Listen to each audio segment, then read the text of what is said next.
quién tiene derecho a ser candidato y quién no. Con eso una democracia no puede ser. Tenía su lógica que el presidente pidiera eso, porque si no gobernar iba a ser imposible. Pero no es una forma de proceder dentro de un marco democrático como nosotros lo conocemos de este país desarrollado. La permanencia de las élites políticas o la falta de renovación de las élites también fue una consecuencia no intencional de todos estos procesos, pero fue una consecuencia de la manera de hacer política. Y una cosa que creo que nadie lo pensó durante los 4 gobiernos de la Concertación, pero que se vio cuando asumió el gobierno de Piñera, es que el sistema político con sus enclaves autoritarios y transicionales hizo que la derecha tuviera una cierta cuota de poder que no tenía nada que ver con su poder electoral, con su porcentaje electoral o con su real apoyo del electorado. Como la derecha estaba en el poder con una mayor cuota de poder de lo que merecía, digamos, en términos de su afinidad con el electorado, la derecha se sentó sobre sus laureles en ese sentido y funcionó bajo esos estándares. Y eso hizo que fue una oposición muy madura que llegó al poder, al gobierno, en el año 2010 y que no sabía gobernar. Era una coalición tan lejos de las demandas del electorado, de las demandas de su pueblo, que llegaron los estudiantes en el 2011, que tuvieron una protesta tras otra durante los 4 años, de grande o chica, pero hubo 4 años casi interminables protestas durante el gobierno de Piñera de algún tipo. Entonces, y eso porque ese gobierno no supo manejar los conflictos y las demandas de la población, porque ni siquiera lo entendían. O sea, las caras de los políticos, cuando uno veía primero las imágenes de la manifestación y después las entrevistas sobre las autoridades del gobierno, recuerdo que las caras eran la gente estaba estupefacta, o sea, atónita. ¿Qué hacemos con esto? No sabían cómo reaccionar, cómo responder. ¿Por qué? Porque el pueblo se había cambiado, el electorado, el país había cambiado y ni siquiera se habían dado cuenta en estos 20 años. Entonces esa inmadurez de la oposición, cuando llegaron a ser gobierno, fue complicada y difícil de manejar para el gobierno de Piñera. Bueno, y todo esto, por supuesto, sobre la política pública, sobre la política social, la política laboral, la inequidad, tiene consecuencias dramáticas. Algunas de las reformas que se hicieron o que la Concertación heredó de la dictadura, como por ejemplo la flexibilización laboral, adquirió una vida propia. En el mercado laboral en Chile pasaron cosas que ni siquiera los gobiernos de la Concertación se dieron cuenta, y se lo voy a mostrar en un segundo. Además, una problemática generalizada fue que la Concertación se preocupó mucho con lo básico de las coberturas, la cantidad de las cosas, la cobertura de la educación, cuántos niños estaban cubiertos por la educación primaria, cuántos niños por la educación secundaria, cuántos niños empezaron a entrar al sistema universitario, pero no se preocuparon de la calidad de la educación que estaban recibiendo. Y eso también es uno de los temas, de los grandes temas que explotó en el año 2011, porque ahora los chilenos no piden solamente ir al hospital y que los atienden, sino que los atienden bien, que no estén en una cama parada en el pasillo y sin que nadie los pesque.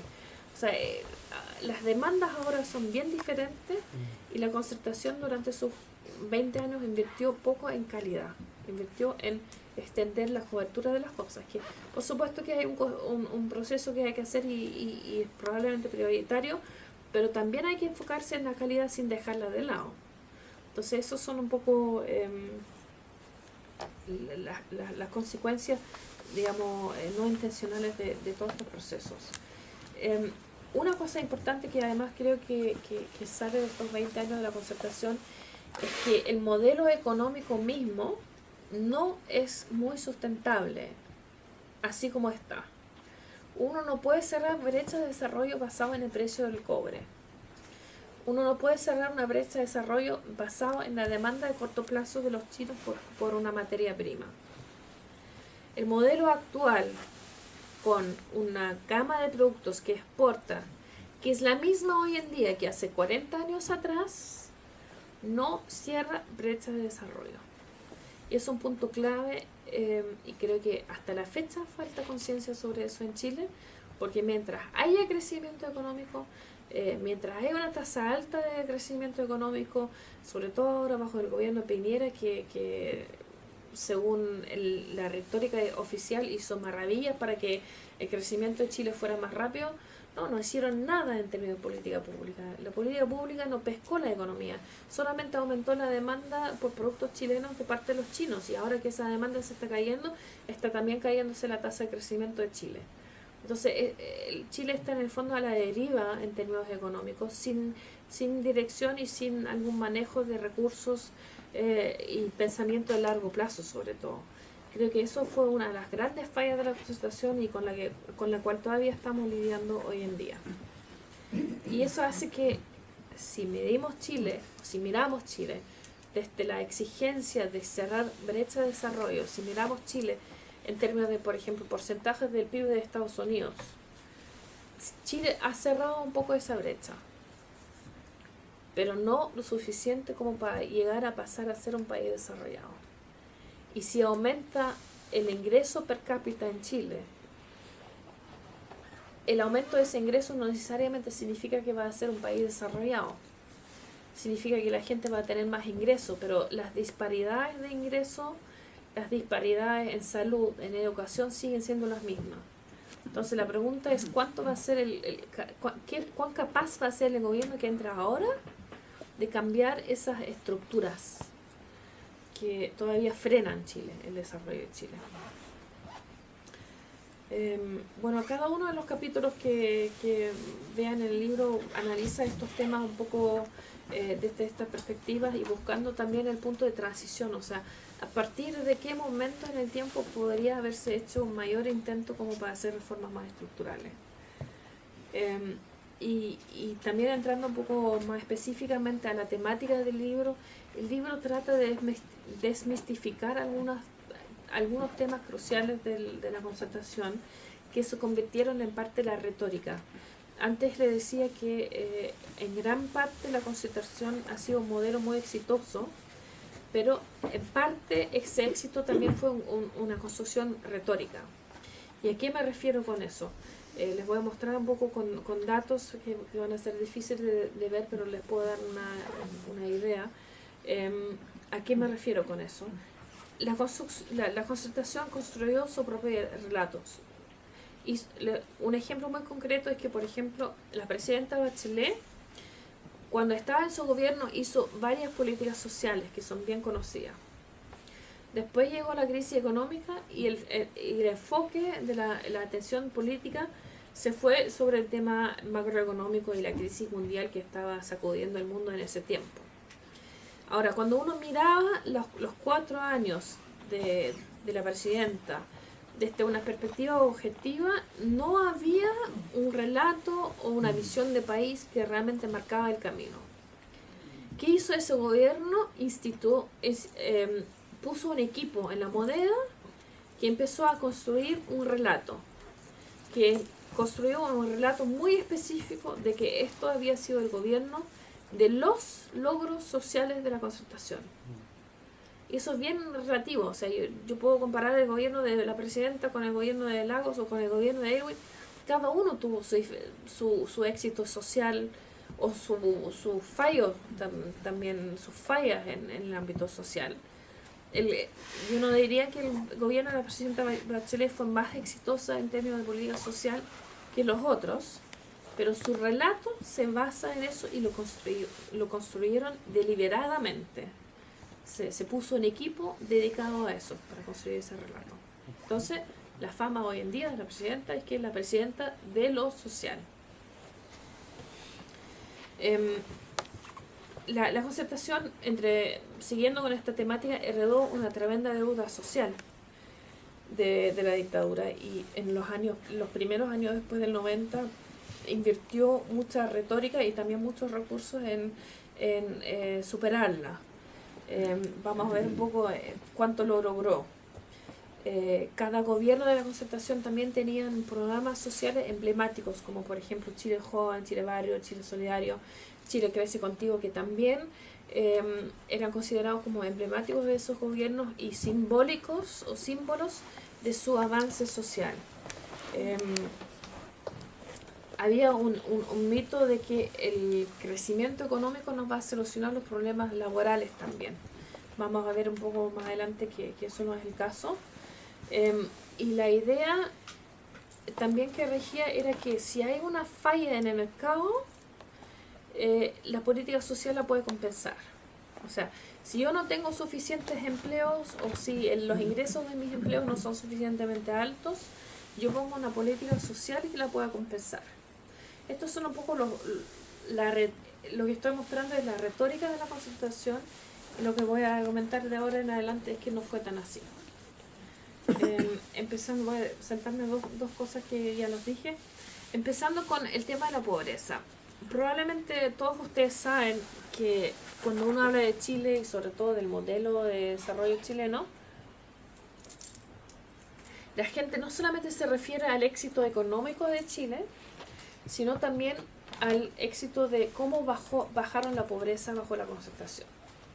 Uno pesca cualquier libro sobre la Concertación y uno va a encontrar que un gobierno tremendamente exitoso, creció y bajaron la pobreza. Las dos cosas siempre van juntos. Es lo que más se cita como el gran éxito de la Concertación. Bueno, cuando uno ve las cifras aquí en la primera columna, efectivamente la pobreza absoluta sí bajó, de un 38.6 a un 15.1%. Eso fue la pobreza total. La extrema pobreza también bajó.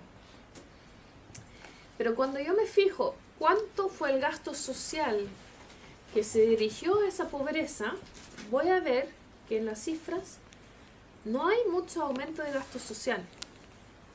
O sea, ese gran mito de que la Concertación combatió la deuda social que heredó de la dictadura es un mito. Ese relato es un mito, porque no se gastó más plata, no se gastaron más recursos en lo social. Se gastó una tasa más o menos pareja en todos los años, menos en los años donde hubo una crisis fuerte. Ahí aumenta el gasto social y después disminuye a su tendencia histórica. Lo que sí solucionó en gran parte el problema de la pobreza en Chile fue el crecimiento económico, pero no el gobierno. A eso voy cuando digo que eso fue una construcción retórica del gobierno, su éxito en la reducción de la pobreza. Peor es cuando veo la tasa de pobreza relativa. Cuando yo veo la pobreza en Chile medida de la misma manera como se mide en la OECD, veo que las dos líneas de pobreza se cruzan. La pobreza absoluta y la pobreza relativa se cruzan, y la pobreza relativa, si se fijan bien, casi no ha disminuido. Del 90, que fue un 27%, 28%, bajó a un 25%. Eso es una disminución mucho menor que una disminución de un 38 a un 15%. O sea, la pobreza relativa, que es básicamente una reflexión de la inequidad, no disminuyó. Y si yo como gobierno creo una retórica que dice que yo bajé la pobreza exitosamente y solamente muestro las primeras dos columnas y la gente me lo cree, eso hace como consecuencia tiene que mi atención política no va a estar sobre la inequidad. Y los estudiantes atacaron esto muy fuertemente cuando empezaron a organizar sus manifestaciones. Esto en el fondo es lo que les dio el espacio a los estudiantes como para manifestarse y para decir las cosas que dijeron. Porque sí, es correcto, la Concertación bajó la pobreza, pero bajo una medición bastante básica, y la inequidad no mejoró en nada, o en casi nada. Entonces ahí tengo una olla a presión, eso me genera una olla a presión.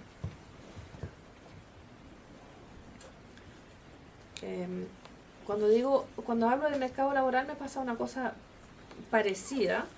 Todos sabemos que hay mucha informalidad, hay mucha rotación, hay un mercado laboral que no necesariamente brinda las mismas oportunidades a todo el mundo, pero la concertación siguió con el mito de que si crece el país, estos problemas se solucionan solos. Bueno, solamente con este cuadro quiero que miren una sola estadística, que es la primera columna, que les muestra que de la gente que tiene contratos formales, estos son los empleados con los mejores contratos en todo Chile, que tienen contrato y que tienen previsión. De ellos, un 60% no llega al año de duración de empleo. O sea, se cambian de empleo después de un año. En promedio, la tasa en Chile es que ese segmento del mercado laboral, que es la mejor categoría de trabajador que hay, cambia de empleo en menos de 2 años. O sea, imagínense la estabilidad o la inestabilidad que eso genera en la población y en sus oportunidades. No hay otro país en el mundo que tiene una rotación de empleo tan alta. Y esto en parte porque flexibilizaron el mercado laboral y después lo soltaron y lo dejaron sin preocuparse de qué es lo que pasaba. Y sin ni siquiera de hecho darse cuenta. Cuando estos datos empezaron a llegar a través del seguro de cesantía, me acuerdo de las caras atónitas de los oficiales del Ministerio del Trabajo porque no podían creer sus propias estadísticas. O sea, aquí hay temas que si uno no los mira y no los mide, la atención política no se va en esa dirección. Y estos son los temas donde yo diría, bueno, la concertación sí fue exitosa, pero dentro de ese éxito hay harto mito también. La protección social está muy vinculada a eso. Estos procesos laborales, ustedes probablemente saben que su previsión, su salud, su seguro de cesantía en Chile depende de tener un empleo. Bueno, si esos son mis empleos, ¿cómo va a ser mi protección social? Igual de mala. Esto lo he comentado, voy a sentarme a algunas cosas porque ya las comenté mientras hablaba, para llegar un poco a las conclusiones. Las conclusiones políticas de este proceso de estos 20 años, yo diría que Chile vivió un proceso de normalización de la política, que es bastante normal en sociedades que son post-transicionales. El hecho de que los estudiantes salgan a manifestarse en las calles es un proceso de normalización político. Pero tengo estas élites políticas que siguen manejando el país y que incluso ahora, después del 2011 y después de todo lo que pasó con los estudiantes, siguen en el poder porque los mecanismos hasta la fecha no han cambiado. Esperemos que van a cambiar con las reformas que se están planificando ahora para el nuevo gobierno, pero la gran restricción de ahora y el problema que veo para el gobierno entrante es que es un gobierno que sigue teniendo que trabajar bajo la misma lógica que antes. O sea, las instituciones, la democracia, el sistema electoral, nada de eso ha cambiado. Entonces el desafío de la presidenta ahora al entrar al gobierno va a ser tener que hacer un gran programa político, unas reformas estructurales que casi todas exigen más que una mayoría simple, bajo la lógica de la política de siempre. Eso es un poco la conclusión principal que sacaría en términos de desarrollo. Es un poco la misma conclusión, o sea, el gran desafío de desarrollo y de cerrar la brecha de desarrollo que viene también se tiene que hacer con las mismas ideologías, la misma tecnocracia, las mismas restricciones que siempre. Y entonces la gran pregunta es si eso se va a poder realizar. Si bien veo muchos cambios después de las protestas del 2011 de los estudiantes, también veo muchas cosas que siguen siendo iguales. La nueva mayoría es definitivamente una coalición mucho más amplia, pero también es un remaquillaje de lo que había antes. Entonces la pregunta es un poco cómo va a funcionar en la práctica.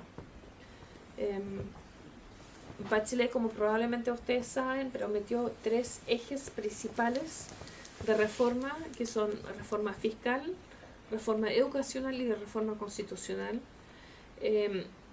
Hay otras prioridades de política también, que veo como necesarias, pero veo que el gran esfuerzo se va a ir en estos 3 ejes que ella prometió,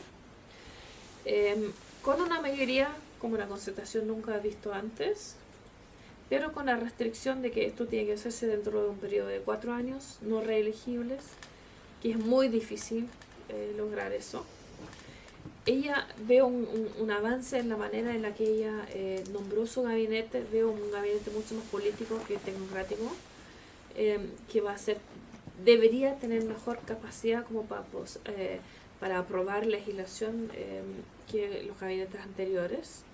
Y además veo, sobre todo por los procesos de los últimos meses, una derecha más debilitada que nunca. Entonces vamos a ver, los dejo con estos últimos comentarios sobre lo que yo pienso que viene de parte del gobierno de la presidenta y con mucho gusto contesto preguntas si los tienen. Pues muchas gracias, Cristian. Yo creo que